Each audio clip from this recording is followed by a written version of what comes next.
Welcome to today's deep dive. If you're joining us right now, whether you're prepping for a marathon meeting, or maybe you're just catching up on the latest cultural shifts, or you're just insanely curious about the ideological fault lines in our society, we are absolutely thrilled to have you here. Yeah, we really are. It's a big one today. It really is. And before we jump into anything else, please take a second right now to just like and subscribe to the show. It's the absolute best way to support this kind of in-depth analysis and ensure we can keep bringing these comprehensive, unfiltered deep dives directly to you. Right. It really does make a massive difference for us, and we appreciate every single one of you who takes the time to do it. So thank you. Definitely. So today our mission is to review a newly published, incredibly dense, and highly provocative ebook. I want to set your expectations right out of the gate here. Whether you're deeply embedded in the manosphere or whether you're simply curious about the escalating cultural friction between men and women, or you're actively looking to understand the ideological frameworks of modern men's rights activists, this text offers a completely unfiltered look into that specific worldview. Unfiltered is probably an understatement. Yeah, truly. We are diving into a book titled Feminist Logic Bombs Suffragette Terrorism, Epistemic Violence, Misandry Without Borders, Satanic Conversions, and Ideological Negative Animus Possession. It's written by Conrad Riker, and it was published and copyrighted in 2025. It is quite a title, to say the least, and honestly, it sets the stage perfectly for exactly the kind of intensive, unvarnished, and heavily academic rhetoric that you're going to find inside the pages. I mean, Riker does not hold back, and he is clearly not interested in softening his blows for a mainstream audience. Not even a little bit. Now, I need to make something crystal clear to you right at the top of this deep dive. The material we're covering today is highly politically charged. It touches on the absolute most sensitive nerves of modern culture, gender dynamics, and institutional power. Yeah, the third rail stuff. Exactly. So we are not taking sides here. Let me repeat that. We are not endorsing the viewpoints of the author, nor are we here to condemn them. Our goal with this deep dive is to impartially report, unpack, and synthesize the arguments contained in this source material. We want to help you understand the history and the current state of our institutions, like the family courts, corporate HR departments, the media, and the education system through the highly specific lens of this author. Riker argues these institutions have been entirely captured by feminist and Marxist ideologies, and we're going to look at exactly how he builds that case. That is exactly right. Our role today is strictly to act as your guides through a very complex, very polarizing text. We're mapping out Riker's intellectual and ideological architecture. We want you to understand the mechanics of his argument so that when you encounter these ideas out in the wild, and you will, because this movement is growing rapidly, you understand the foundational logic behind them. Right, and I highly encourage you to read the source material for yourself.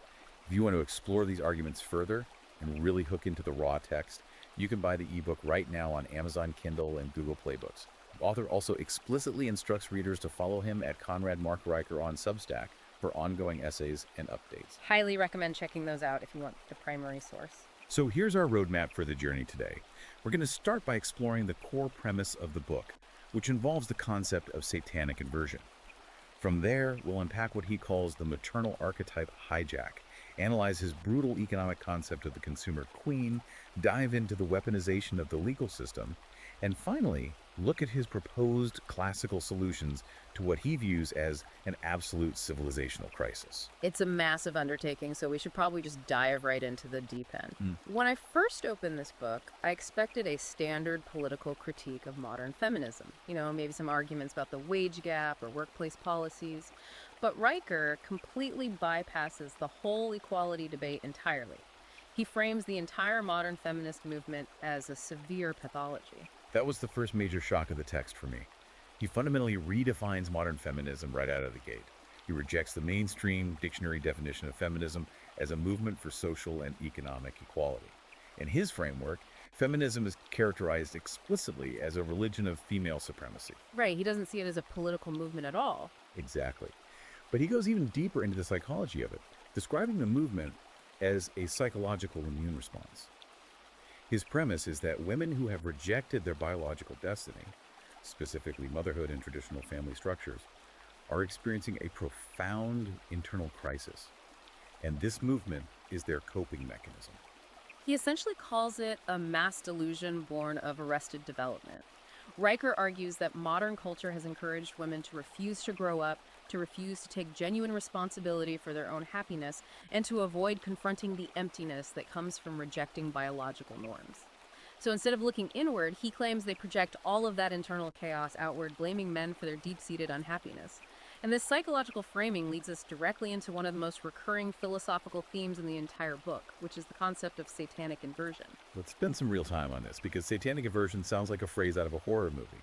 But he's using it in a very specific structural way. He doesn't mean it in a literal demonic ritual sense. He's using it as a philosophical descriptor for a society that has lost its mind. It's a structural flipping of reality. Exactly.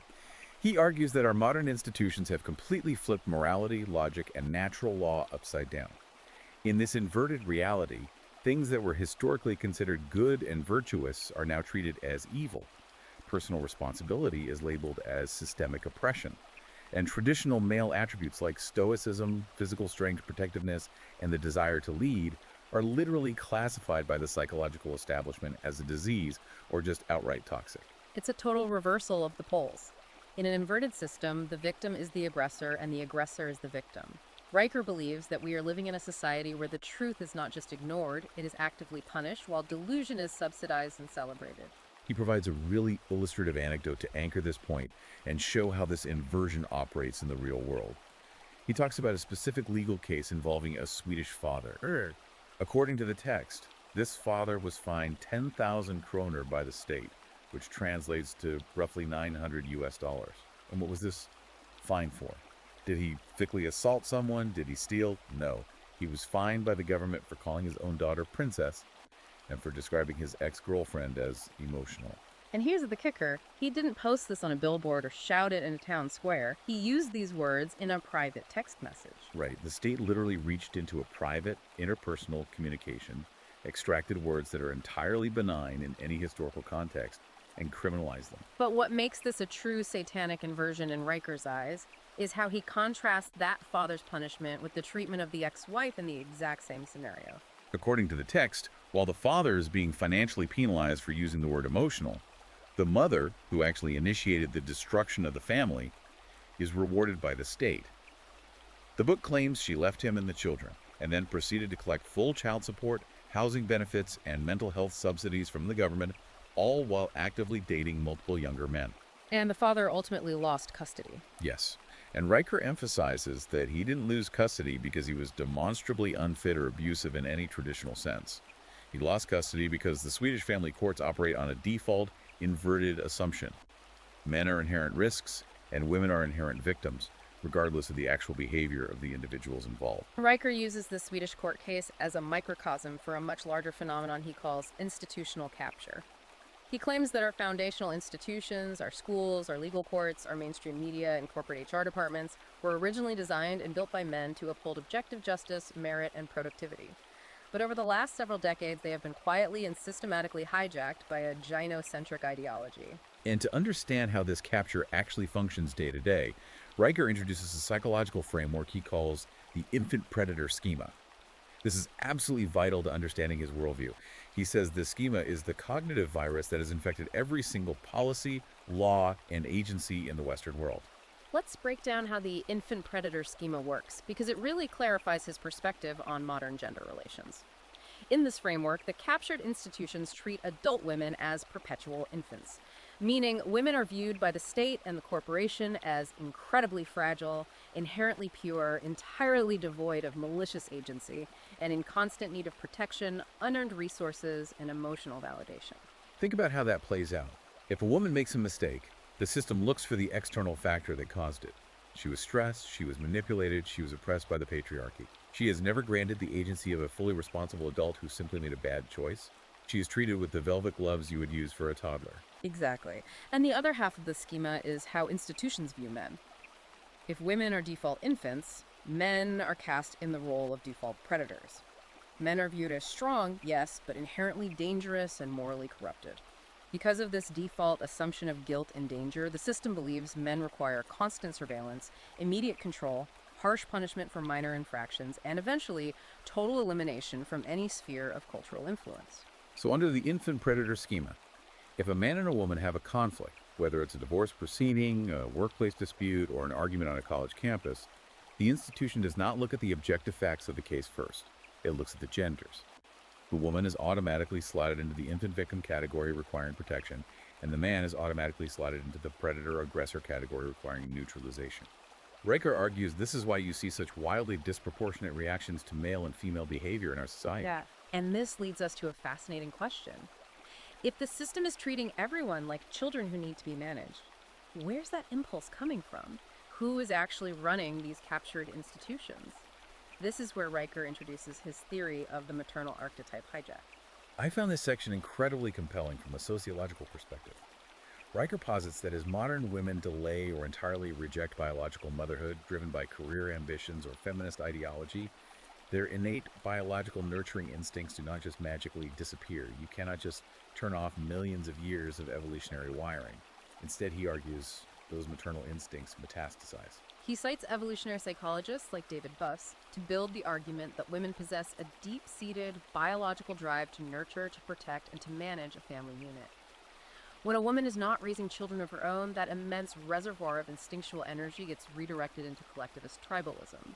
Riker claims that childless women in positions of power essentially turn the state, or the massive multinational corporation, into a universal mother. And this universal mother is not the warm baking cookies kind of mother. It is the overbearing, hyper-anxious, paternalistic mother. He argues that these institutions become obsessed with safetyism, controlling behavior, and eager to treat adult citizens exactly like toddlers who need to be told what to say, what to eat, and how to behave. He actually brings hard data to the table to support this behavioral shift. He cites a 2023 study out of Stanford University that looked at leadership demographics in government bureaucracies.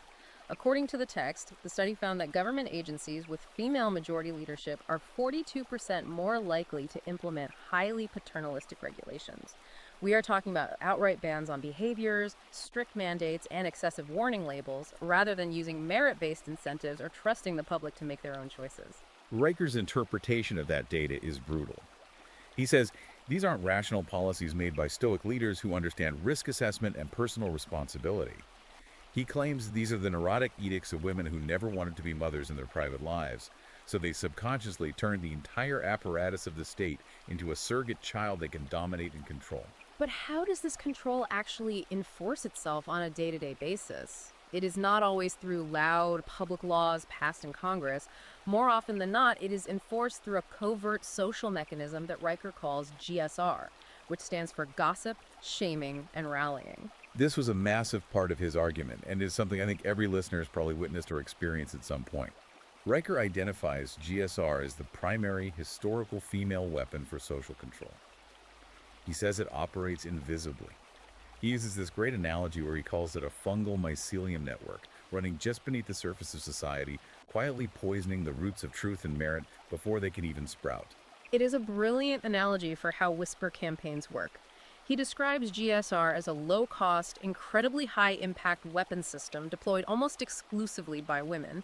Think about the mechanics of it. It starts with the G-gossip. The goal of gossip is to spread an infection of doubt. It is never a direct factual accusation. It is vague. It is someone saying a male colleague's energy feels off, or that his communication style is intimidating, or that he makes people uncomfortable. Right, there's nothing tangible to defend yourself against. You can't prove that your energy isn't off. Once the gossip has infected the social group, the S kicks in shaming. The group begins to socially isolate the target. People stop inviting him to meetings. They stop replying to his emails. They give him the cold shoulder in the break room. The target is suddenly a pariah, and he usually has no idea why. And then comes the final, lethal blow, the R rallying. This is the mobilization of the collective immune response. The group, having established that the target is a predator through gossip and shaming, rallies to destroy his career or his reputation entirely. And the terrifying part, according to Riker, is that this entire execution happens without a single shred of due process, without any formal presentation of evidence, and without any burden of proof. It is pure, unfiltered mob rule. To back up the assertion that this is a distinctly female behavioral pattern, the text leans on a University of Oxford study. This study claims that women, on average, gossip 3 times more often than men do. But more importantly, it analyzes the nature of that gossip. The study found that 78% of female gossip is heavily evaluative, meaning it is focused on judging someone's character, their moral worthiness, and enforcing tribal norms. It is not just sharing informational facts like, hey, did you hear the copy machine is broken? It is weaponized social currency. Riker directly links this GSR mechanism to massive modern phenomena like cancel culture and the Me Too movement. He views these not as noble pursuits of justice, but as digitized, globalized mob rule powered entirely by gossip, shaming, and rallying. He cites a staggering report from the Wall Street Journal claiming that 87% of men named in public Me Too allegations were never actually charged with a single crime. No police investigation, no trial, no conviction, yet their careers, their families, and their public lives were absolutely vaporized by this digitized gossip cascade. Think about the last time a vague rumor circulated at your office. Riker isn't just saying that's an example of bad workplace culture. He is arguing it is a specific, highly evolved, weaponized system designed specifically to bypass the male-built systems of formal evidence and objective truth. He argues that modern diversity, equity, and inclusion, or DEI initiatives, are essentially the formal institutionalization of this GSR triad. He claims that corporate HR departments, which are overwhelmingly dominated by female employees, have essentially become processing centers for whispered complaints. In Riker's view, HR does not exist to protect the company or find the objective truth, it exists to validate female feelings. He says the modern workplace has been transformed into a matriarchal temple where successful, productive men are routinely offered up as ritual sacrifices to appease the collective anxiety of the female hive mind. And this transition from objective truth to validating feelings leads us perfectly into one of the most intellectually dense sections of the book. Riker takes this concept of social control and applies it to language and truth itself, in a section he calls Epistemic Violence and the War on Truth. Let's pause on the term epistemic violence because that is a very heavy academic concept, but it is crucial to his thesis. Epistemology is the branch of philosophy concerned with knowledge. It is simply how we know what is true. How do we determine reality? Riker is arguing that the actual tools we have historically used to find the truth, things like raw data, the scientific method, empirical evidence, and objective merit, are being systematically stripped away and destroyed. It's like trying to build a house, but someone tells you that using a tape measure is a form of oppression, so you are only allowed to guess the length of the wooden boards based on how you personally feel about them. That is the exact inversion he is talking about. He claims that language has been so thoroughly weaponized that basic objective terms like merit, logic, excellence, and objectivity are now officially tagged by elite academic institutions as patriarchal constructs designed to keep marginalized people down. To illustrate how dangerous this is in practice, he shares an incredible, chilling anecdote about a male software engineer at Google. According to the text, this engineer was fired very publicly and very aggressively. But what was his offense? He didn't harass anyone, he didn't use a slur, he simply cited peer-reviewed mainstream scientific studies on biological sex differences regarding occupational preferences. He wrote an internal memo suggesting that innate biological differences in male and female brains might partially explain why fewer women choose to pursue high-stress coding jobs and why more women gravitate toward people-oriented professions. And what was the institution's response? Human Resources didn't bring competing scientists to dispute his data. They didn't point out flaws in his methodology. Instead, they claimed that the very act of speaking his truth created a hostile work environment and made his female colleagues feel unsafe. And that perfectly encapsulates Riker's point about what he calls the religion of feelings. He argues that in this inverted reality, lived experience and subjective emotional states have completely usurped objective data. The truth no longer matters. The emotional reaction to the truth is all that matters. He calls this the hurt equals harm fallacy. If a woman feels oppressed by a man's entirely neutral, fact-based email, then the institution decrees that the email is objectively oppressive, regardless of its actual verifiable content. It is a terrifying standard because it is entirely subjective. There is no defense against someone else's feelings. He gives another devastating example of this playing out on a college campus. There was a male engineering student at UC Santa Barbara. This student was in a private group chat with a few friends, and he made an off-color joke about the gender ratio in his upper-level math class. He typed something along the lines of, there are 30 guys for every girl in this class, someone's going to get lucky. Now, was it a crass joke? Sure. Was it a public declaration or a threat? Absolutely not. But according to Riker's account, a female classmate gained access to this private chat. Within 72 hours, the student's name, face, and location were doxed on Instagram. He was immediately suspended by the university administration pending an investigation, and the sheer stress of the mob descending on him caused him to be hospitalized with a severe panic attack. Riker points out the absolute insanity of the institutional response here. No university policy was actually broken. No physical harassment occurred. No one was threatened. But this young man's life, his academic career, and his mental health were completely turned upside down by biological warfare waged through social media. And the university, the institution supposed to protect due process, immediately sided with the mob because the mob claimed they felt unsafe. What's truly fascinating is how Riker traces the origins of this hypersensitivity back to early childhood education. He doesn't think this starts in college or in corporate HR. He believes it is baked into boys from the moment they enter kindergarten through a system he terms pedagogical gynocentrism. This part of the deep dive really resonated with a lot of what we see in the news about boys falling behind in school. Riker argues that the entire physical and psychological architecture of modern schools has been redesigned specifically to pathologize normal boyhood. He looks at the biological realities of young boys. Boys' brains and bodies thrive on constant movement, physical risk-taking, competition, and spatial reasoning. But what does the modern gynocentric classroom demand? It demands absolute stillness, passivity, quiet compliance, and constant verbal and emotional processing. So when a 7-year-old boy acts like a normal 7-year-old boy, when he wants to wrestle, when he turns his pencil into an imaginary gun, when he competes fiercely with his friends, or simply can't sit perfectly still in a plastic chair for 6 hours a day, the system does not accommodate him. Instead, normal masculine behavior is immediately treated as a medical defect. He is sent to the school psychologist, he is diagnosed with ADHD, he is heavily medicated with amphetamines, and he is punished. Meanwhile, female socialization norms, sitting quietly, seeking consensus, processing feelings, are enforced as the universal gold standard for all human behavior. And the demographics of the education system guarantee this outcome, according to Riker. He points out that female teachers outnumber male teachers by a staggering 7-to-1 ratio in elementary schools. He notes that since the year 2000, the overall number of male teachers has plummeted by 33%. Why? Because men are actively fleeing a toxic, hyper-regulated system that demonizes their natural masculine traits and constantly views them with suspicion under that infant-predator schema we talked about earlier. So if this infant-predator dynamic, this suppression of male energy, starts in elementary school and continues through the university level, you have to ask, what happens when these heavily socialized kids grow up, enter the workforce, and get credit cards? That is where Riker takes aim at the economy, and he does not hold back. He introduces this concept of the consumer queen, and his economic analysis is absolutely blistering. It really is. He details a series of economic claims that completely upend the traditional feminist narrative of economic oppression. Riker cites market research showing that women in the West allegedly control between 80 to 85% of all consumer spending.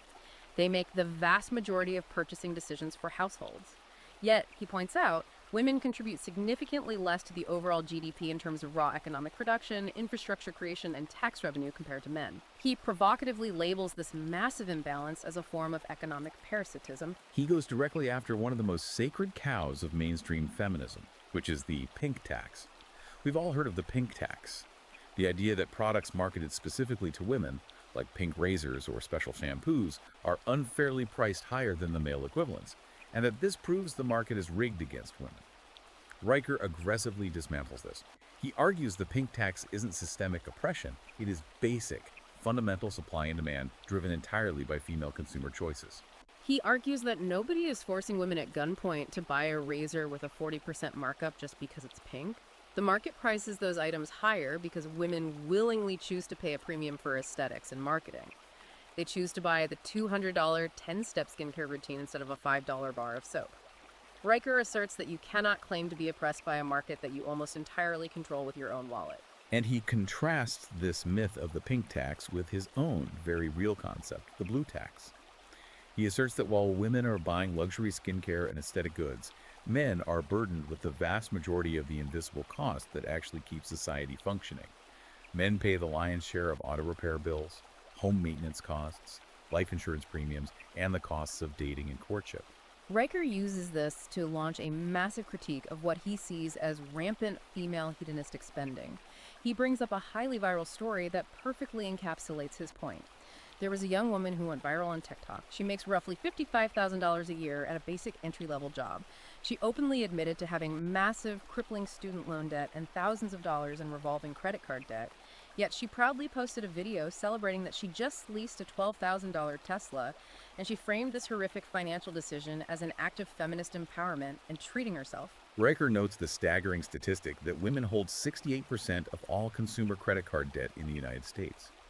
He argues that our culture has deeply inverted how we view financial responsibility. When women spiral into massive consumer debt for clothes, cars, and vacations, the culture frames it as necessary self-care. But if a man spends his money on tools, a project car, or a hobby, it is immediately labeled by his partner or the culture as toxic consumerism or financial abuse. He extends this blistering economic critique directly into the corporate workplace with a concept he calls the slack subsidy. Riker is highly critical of the modern push for corporate flexibility things like permanent remote work, mental health days, unlimited paid time off, and flexible hours. He argues that these policies, while branded as universal benefits, are overwhelmingly utilized by female employees to drastically reduce their effort, avoid the pressures of the job, and prioritize their lifestyle over their productivity. And who picks up the slack? The men. He shares a very specific, deeply illustrative example from the text that will make a lot of corporate listeners nod their heads. There's a story about a female senior attorney at a high-powered New York law firm. During the pandemic, she successfully negotiated to work entirely remotely from Tulum, Mexico. We've all seen those working from the beach Instagram posts. She posts about surfing in the morning, doing an hour of yoga, meditating on the beach, and casually billing her hours from a cabana. But Riker forces us to look at the invisible side of that equation. Who is doing the actual heavy lifting while she is manifesting her best life in Tulum? Meanwhile, back in New York, her male colleague, a guy who is married with 3 kids and a mortgage, is working grueling 80-hour weeks. He is the one staying in the office until midnight to cover her client emergencies. He is the one handling the high-stress, late-night negotiations because she is offline for self-care. He is physically carrying the weight of her flexibility. And what is the ultimate punchline of this story? The kicker that proves Riker's point about institutional inversion. When promotion time rolls around, the firm praises the female attorney for her innovative work-life balance and makes her a partner to boost their diversity metrics, while the male colleague who actually generated the firm's survival is passed over. He is just expected to keep grinding.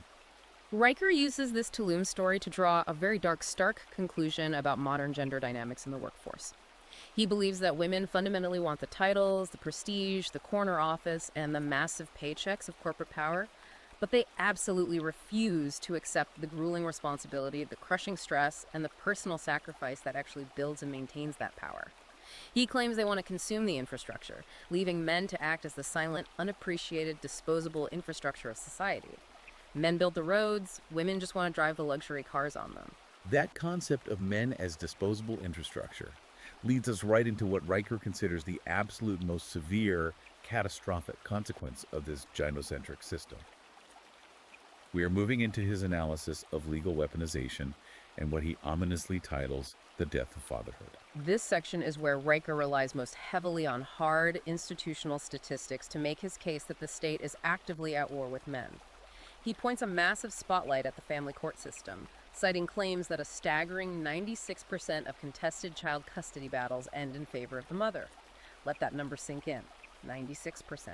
He attributes this near-total monopoly to a heavily skewed system where 73% of family court judges and administrative personnel are female. He argues that these courts do not operate on the presumption of innocence or the best interest of the child. They operate entirely on the infant predator schema we discussed earlier. The mother enters the courtroom automatically clothed in the presumption of virtue and victimhood, while the father enters the courtroom carrying the default assumption of guilt, danger, and financial utility. Riker doesn't even use the terms child support or alimony. He redefines them entirely, calling them financial conscription. He explores a massive, glaring cultural double standard regarding reproductive rights. We live in a society where women are culturally praised, fiercely protected by the law, and politically supported for choosing not to be mothers. If a woman wants an abortion or wants to surrender a child, it is celebrated as an exercise of bodily autonomy. But Riker points out that if a man attempts to exercise any form of autonomy, if he attempts to opt out of fatherhood in cases of an accidental pregnancy, he is hunted down by the state, criminalized, and his wages are garnished by force. He even delves into the darkest corners of this issue, discussing the shocking reality of paternity fraud. He highlights cases where DNA testing conclusively proves that a man is not the biological father of a child, meaning the mother lied to him and cheated on him. Yet the inverted legal system still forces the defrauded man to pay child support for another man's child under the threat of prison time if he refuses. To Riker, this proves that the state views men not as human beings with rights, but strictly as walking wallets, beasts of burden meant to be yoked to the plow of female reproductive choices. The erosion of the male presence in the family is the central, agonizing tragedy in Riker's entire worldview. He highlights a genuinely tragic statistic. There are currently over 24 million children in America waking up every single day in fatherless homes. And he connects the dots between that statistic and the absolute collapse of civil order. He correlates fatherlessness directly to societal decay, noting that 70% of all juveniles currently sitting in state correctional facilities come from homes without a father. He looks at the skyrocketing rates of youth depression, anxiety, gang affiliation, and suicide, and he places the blame squarely on the systematic removal of the patriarch from the home. And he fundamentally believes this removal isn't an accident or a natural sociological drift. He argues that our captured institutions actively and maliciously conspire to erase fathers from the cultural consciousness. Look at the media. When was the last time you saw a strong, competent, authoritative father figure in a television commercial or a sitcom? Dads are almost universally portrayed either as bumbling, incompetent clowns who can't figure out how to do laundry without their wife's help, or they are portrayed as dark, brooding, default abusers.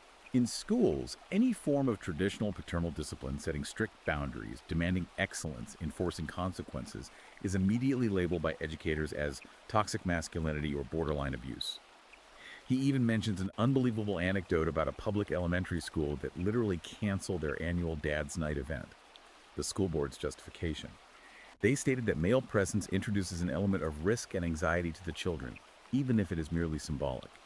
They literally banned fathers from the property because maleness itself was deemed a biohazard. Riker argues the ultimate goal of the captured state is to entirely replace the biological father. They want to turn the government into a giant bureaucratic sugar daddy that extracts tax resources from productive men by force, only to redistribute those resources to subsidize the chaotic choices of single motherhood, ensuring that women remain dependent on the state rather than on a husband. We also need to briefly touch upon his highly controversial, deeply philosophical views on abortion and modern aesthetics, because he ties them directly into this narrative of civilizational decline. Riker doesn't view the abortion debate through the typical lens of healthcare or religion. He frames the modern abortion cult as a literal civilization suicide pact. He claims that over 350 million children have been erased globally. But more importantly, he views this not as a tragedy of necessity, but as an ideological statement. He calls it the maternal rebellion hypothesis. He argues that modern women are using abortion as a narcissistic middle finger to nature itself, a violent rebellion against their own biological duty to propagate the species. And he parallels this biological rebellion with what he calls the aesthetic rebellion. This is one of the most unique insights in the book. He critiques the massive, explosive rise in extreme cosmetic surgery. He isn't talking about a simple nose job. He is talking about the total grotesque transformation of the human form. He brings up a story of a Brazilian woman who took out 14 separate high-interest payday loans to fund her 17th elective cosmetic surgery. Riker views this extreme surgical trend as a form of ideological demonic possession aimed at entirely erasing natural biological sexual dimorphism. He argues that by inflating their lips, restructuring their jaws, and implanting massive amounts of silicone into their bodies, women are intentionally turning the female form into an artificial, defunctionalized plastic project. They are declaring war on the very concept of natural beauty and natural function.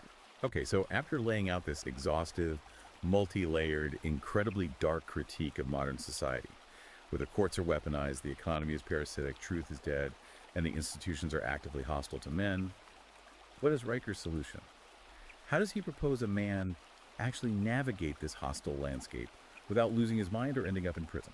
This is where the book shifts from a diagnosis of a disease to a prescription for a cure. The final section of the book is titled Reclaiming Reality, the Path Back. And his very first major prescription for men is a hard pivot away from modern modes of communication. He argues that men must absolutely refuse to engage in the emotional, feeling-based, subjective arguments of modern feminism. You cannot win a game where the rules change based on how the other person feels. Instead, he says men need to put on ancient intellectual armor. Specifically, they need to return to the trivium. I love that he goes all the way back to antiquity for this solution. For those who aren't familiar, the trivium is the foundational structure of classical education. It consists of 3 pillars: logic, rhetoric, and grammar. Riker says that modern men have been stripped of these tools, making them defenseless against emotional manipulation. He takes the trivium and applies it practically, almost like a martial art, to dismantle the most pervasive feminist slogans of our era. Let's actually roleplay how he does this, because it is fascinating to watch him deconstruct these ideas. Let's take one of the most common cultural mantras of the last decade, the phrase, language is violence. When a university activist screams that a conservative speaker's language is violence, how does a man equipped with the trivium respond? Riker says you start with logic. You expose the inherent fatal contradiction in the statement itself. If the statement, language is violence, is true, then the activist using that very sentence to attack you is, by their own definition, committing an act of violence against you. The premise eats its own tail. It is a logical impossibility. Exactly. And then he moves to grammar. In classical education, grammar isn't just about where to put a comma, it is about the precise, objective definition of terms. Riker points out that feminist ideology relies entirely on vague, amorphous, undefined words like patriarchy, toxic, problematic, or creepy. These aren't analytical terms, they are thought-terminating cliches designed to shut down debate. He argues that if you simply force the opponent to rigorously define their terms, asking, what exactly do you mean by toxic? Give me the empirical parameters of that word, the entire emotional framework collapses because it has no foundational substance. He gives an incredible example of the power of this intellectual armor. He talks about a young man who used to be a deeply angry, bitter incel posting manifestos on Reddit. This kid was consumed by rage at women and society. But then he discovered classical philosophy. He read Aristotle. He learned formal logic and how to structure a syllogism. And Riker says this completely turned the young man's life around. Why? Because the young man realized that feminism wasn't some invincible, terrifying truth that he had to be angry at. It was just incredibly bad, flawed logic dressed up in hysterical emotion. Once he saw the mathematical flaws in their arguments, he stopped being angry and just started laughing at it, completely removed the power it had over him. But Riker knows that intellectual defense is only half the battle. You can win the argument in your mind, but the family courts can still garnish your wages and HR can still fire you. So beyond mental fortresses, Riker points to a physical and societal withdrawal. He dedicates a massive portion of the conclusion to discussing the movement of going Gulf, referencing Ayn Rand's Atlas Shrugged, which in the modern era is known as MGTOW, or Men Going Their Own Way. MGTOW is a massive, incredibly significant, and often misunderstood part of the modern manosphere. Mainstream media usually portrays these men as pathetic, angry losers who can't get a date, so they retreat to their parents' basements to hate women online. But Riker frames it entirely differently. He observes that these are often highly successful, intelligent men who are simply looking at the objective statistics and making a calculated risk assessment. Think about it like a businessman evaluating a contract. Riker says these men look at the 70% divorce initiation rate by women. They look at the 96% custody loss rate in family courts. They look at the constant threat of a career-ending Me Too accusation in the HR department. And they are logically, rationally choosing to walk away from the table. They are opting out of marriage entirely. They are withdrawing from corporate ambition because the corner office isn't worth the target on their back. They are minimizing their participation in a society that hates them. Riker emphasizes over and over that he does not view this MGTOW phenomenon as a hateful retreat. It is not a temper tantrum. He frames it as a highly rational, almost mathematical survival strategy against a rigged casino. If the price of entry into marriage, fatherhood, or corporate leadership is absolute servitude, total loss of freedom, and the constant looming risk of sudden financial and social annihilation via a false accusation or a divorce decree, then the only logical winning move is to simply not play the game. He calls the inevitable endgame of this mass male withdrawal the gynocentric implosion. Riker prophesies that society will eventually hit a wall when enough highly competent, productive men finally cut off the supply of their labor, their tax dollars, their protection, and their utility. The female demand for endless resources and safety will have nothing left to extract from. The infrastructure will crumble because the men who built it and maintained it have quietly walked off the job. It is a stark, absolute, and frankly terrifying vision of complete cultural separation. Riker firmly believes that until the gynocentric system is starved of resources and forced to face the brutal, real-world consequences of this male withdrawal, there can be no negotiation, no compromise, and no rebuilding of healthy, balanced institutions. So, to synthesize and summarize this incredibly heavy, incredibly deep dive, we have spent the last hour meticulously exploring Conrad Riker's exhaustive, highly polarizing, and deeply provocative blueprint of modern societal collapse.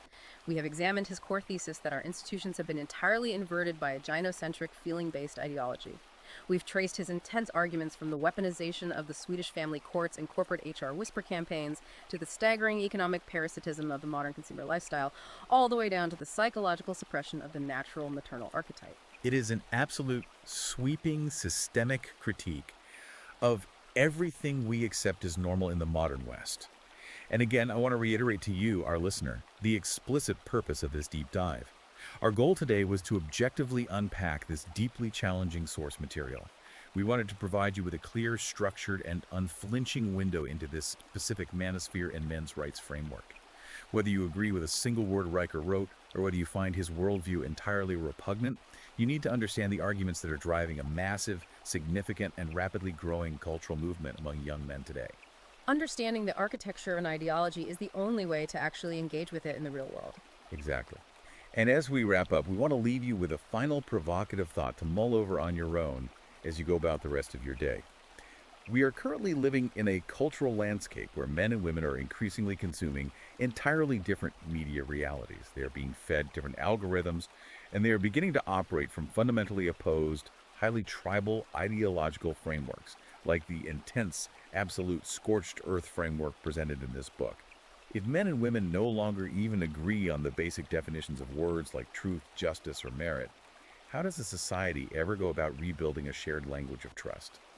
Or is the catastrophic civilizational fracture that Conrad Riker describes in this book simply inevitable at this point? Have we already passed the point of no return? That might be the most critical existential question for the future of our entire social fabric. It really is. It is something we all need to think deeply about.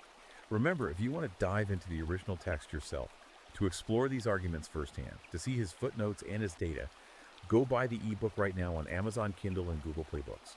The title, again, is Feminist Logic Bomb, Suffragette Terrorism, Epistemic Violence, Misandry Without Borders, Satanic Inversions, and Ideological Negative Animist Possession. And be sure to follow the author, Conrad Riker, at Conrad Riker at his Substack for more of his ongoing work. Finally, before you close the app, please hit that like button and subscribe to this show. It helps us out immensely, it beats the algorithm, and it ensures that we can keep bringing you these massive, unfiltered deep dives into the most fascinating, challenging, and important sources out there. Thank you so much for exploring this with us. We will see you on the next deep dive.